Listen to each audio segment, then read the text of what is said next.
Soviet destroyers prowled the Barents Sea, hunting for American submarines. It was 1982, and their sonar crews had been searching for months, ever since they'd found the tap on the cable linking Murmansk to Moscow. The Soviets knew the Americans would try again. They were right. 100 feet below, a Navy diver dropped into darkness. Above, USS Parche hung motionless, while enemy propellers whispered beyond her hull. The diver kept his hands steady.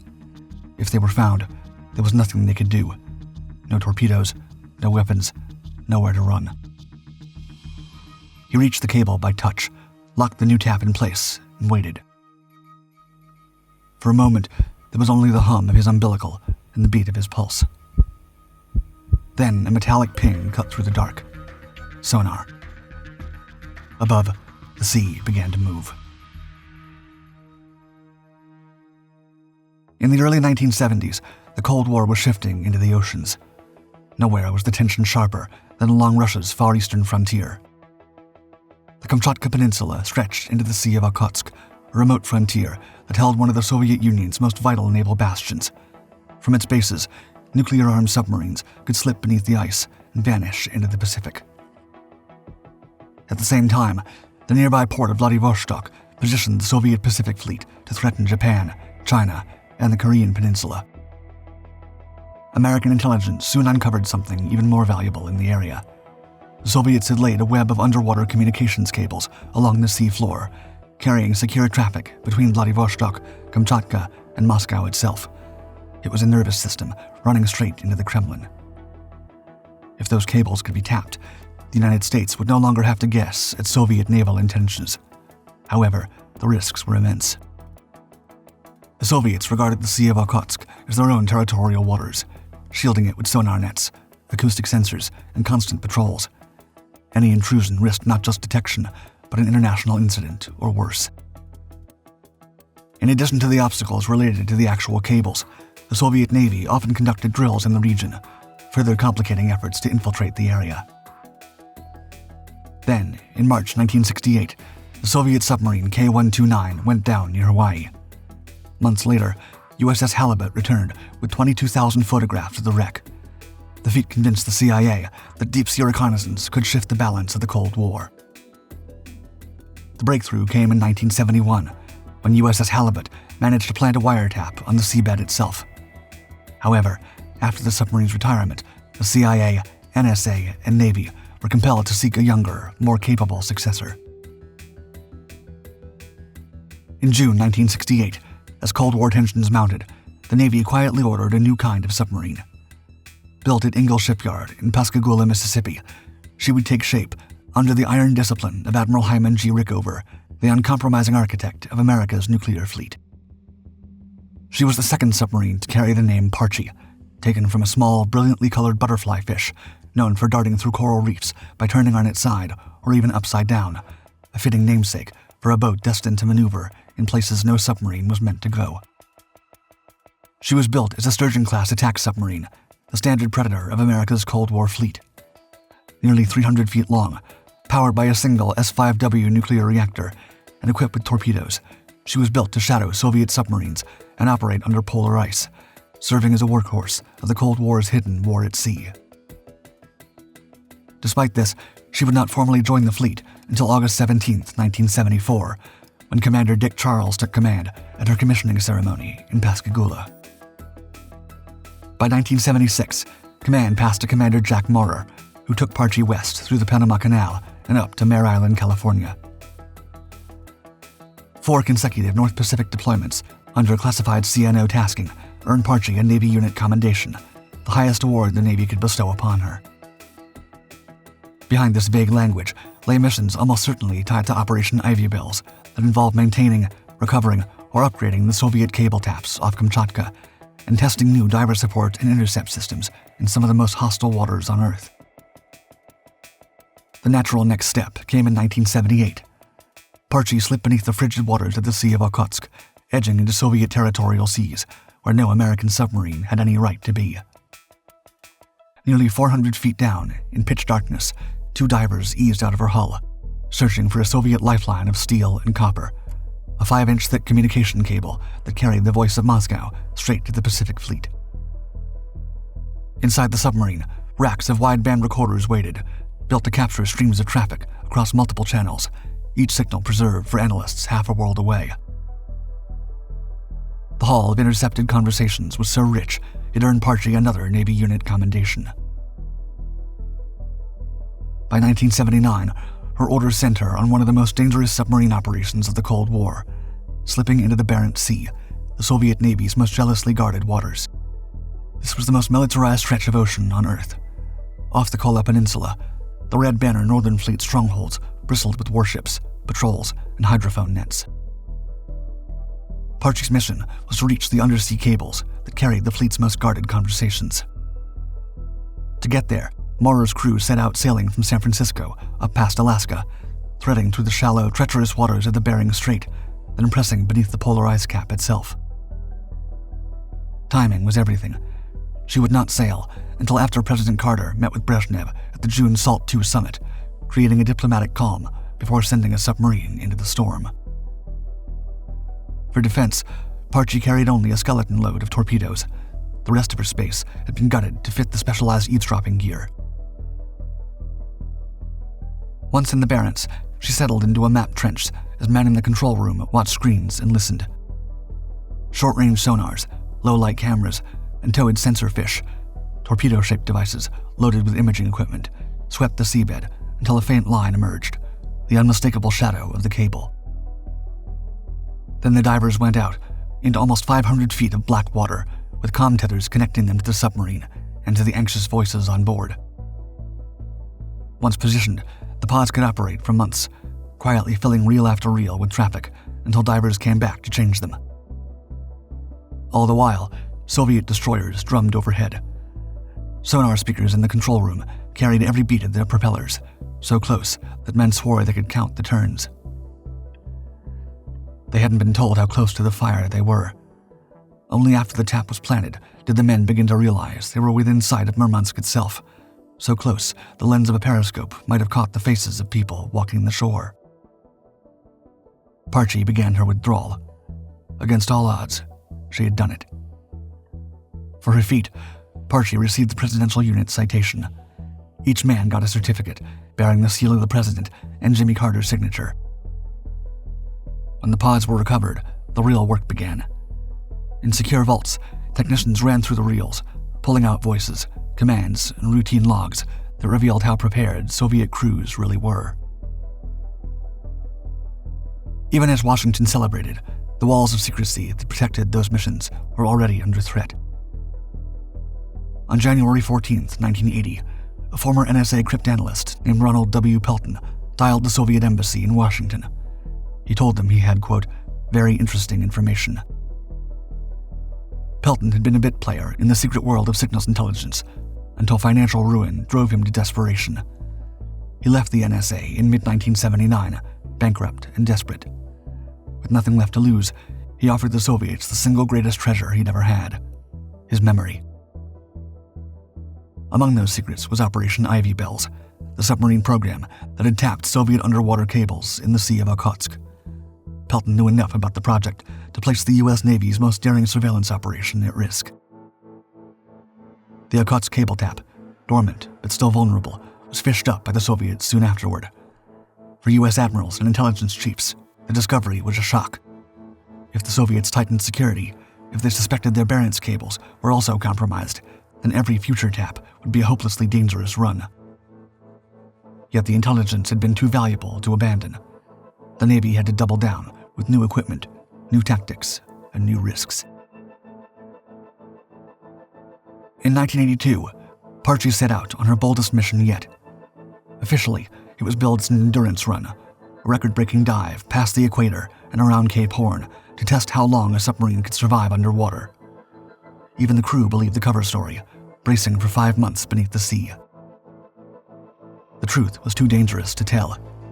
After Ronald Pelton's defection, no one knew if the Soviets already suspected the taps, and no commander dared risk another leak. Commander Peter J. Graff was at the helm. Once around the Horn, he turned north. There was no celebration when Parche slipped into the Barents again. This time, her divers were installing a new kind of tap pod. These were built with sacrificial mounts, designed to snap free and sink into the mud if the Soviets tried to raise the cable. After Parche's divers installed the new pod, her spooks listened for a week. Then Graf pulled back into safer waters before returning later to recover and reinforce the tap. After 137 days at sea, Parche came home. The boat had pulled off another impossible heist under the Soviet Navy's nose, earning her 4th Presidential Unit citation in as many years. In November 1985, Ronald Pelton was arrested in Annapolis. Acting on intelligence from Vitaly Yurchenko, a KGB officer who had defected months earlier, the FBI staged a sting, luring Pelton to a hotel room under the pretense of a business meeting. When confronted, Pelton assumed they already knew everything. He seemed almost casual about the damage. At trial, he claimed money troubles, not ideology, and admitted receiving only $35,000 from the Soviets. Fortunately, the trial disclosed nothing that might endanger submarine operations. In September 1986, under Commander Richard A. Buchanan, Parche sailed again into the north, this time into compromised waters. It was her 7th Barents mission, the first with the knowledge that the Soviets had a map of their trade. Upon arrival, the divers slipped into the black, instruments ticking as they recorded and swapped out the pods. Everything held steady until they heard a single ping. Active sonar rolled through the hull. Someone above had them. Parche edged away under radio silence as Soviet ships swept with hunting pings. But she wasn't alone. Nearby, USS Finback lurked as a decoy. When the Soviets shifted to chase her screws, Parche slipped into the void and was gone. A month later, she surfaced off San Diego. Admiral Bruce DeMars rode out in a motorboat, grinning, carrying videotapes of the World Series for the men. On the pier, wives, girlfriends, and families waited. President Reagan wanted to meet this captain, to personally congratulate the man who had steered Parche through danger and earned her yet another Presidential Unit citation. It was her 5th.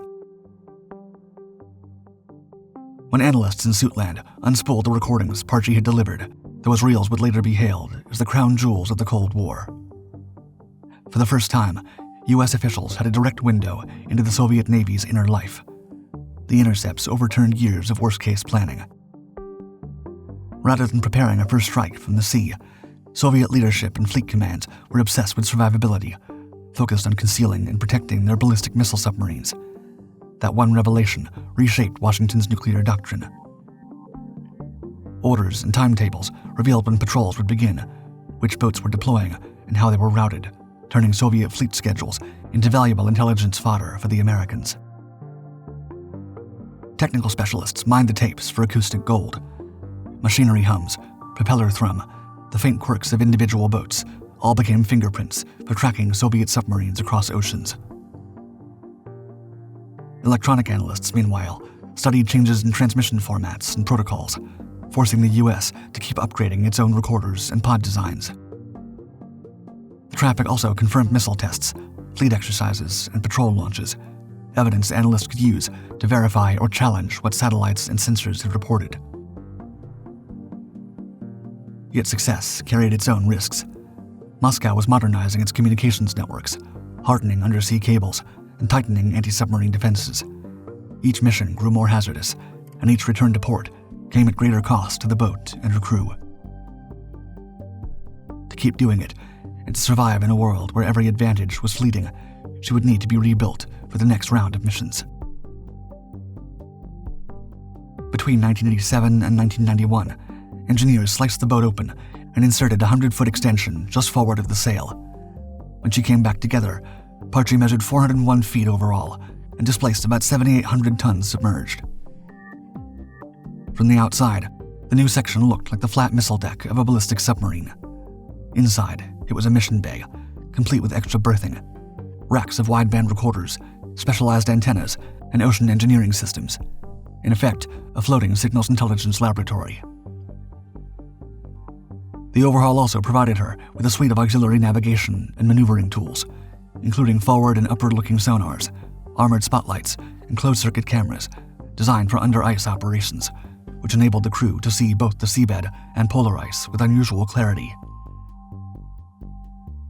Most distinctive were the retractable skegs, stout ski legs that let the boat brace itself directly over an undersea cable. To exploit that precision, engineers added full diver support capability, including a saturation chamber and an underhull access trunk. Often described as a moon pool, the trunk allowed divers to slip out and return, while the submarine remained submerged, letting them work on the seabed without surfacing. Its exact dimensions remain classified, but comparisons with contemporary designs suggest a passage about 5 to 7 feet in diameter, tall enough to fit divers, gear, and safety clearance. With this system, teams could operate at depths of 500 to 600 feet, breathing helium-oxygen mixes through umbilicals that fed hot water and carried their voices back to the boat. Every dive ended with staged decompressions that echoed full naval saturation diving routines. To hide the submarine's true purpose, her chamber was disguised as if it belonged to a deep-sea rescue vehicle. That deception carried trade-offs. Space taken up by pods, tape reels, and diving systems left room for only a token armament. On many missions, Parche carried just 4 torpedoes, barely enough to fight their way clear if discovered. Even more grim, Parche sailed with a demolition package of over 150 pounds of HBX installed, so the boat and its classified systems could be destroyed if capture ever threatened to hand her secrets to the Soviets. By the end of her overhaul, Parche had evolved into the Navy's most advanced spy submarine, a hybrid research and intelligence platform designed for the Cold War's seabed war. The Soviets, by contrast, built their submarines for speed, depth, and raw power. Their most radical creation, the titanium-hulled Alpha class, could dive well beyond 2,000 feet and sprint at over 40 knots. Powered by liquid metal-cooled reactors, the Alphas were a marvel of metallurgy and engineering, able to shake off a torpedo run with sheer acceleration. Yet the same design made them loud, maintenance-intensive, and reliant on specialized shore support. They were predators, not infiltrators. The Victor class, meanwhile, was the backbone of the Soviet fleet's Hunter. With 3 successive variants throughout the 1970s and 80s, the Victors were designed to shadow NATO attack submarines and interdict ballistic missile carriers in the North Atlantic. Bristling with torpedoes, and in later versions cruise missiles, they were lethal in open water. But in terms of acoustics, even the improved Victor III was noisier than contemporary Los Angeles-class boats, and their sensor suites lagged in resolution. None of these designs, however, was intended for what Parche was doing.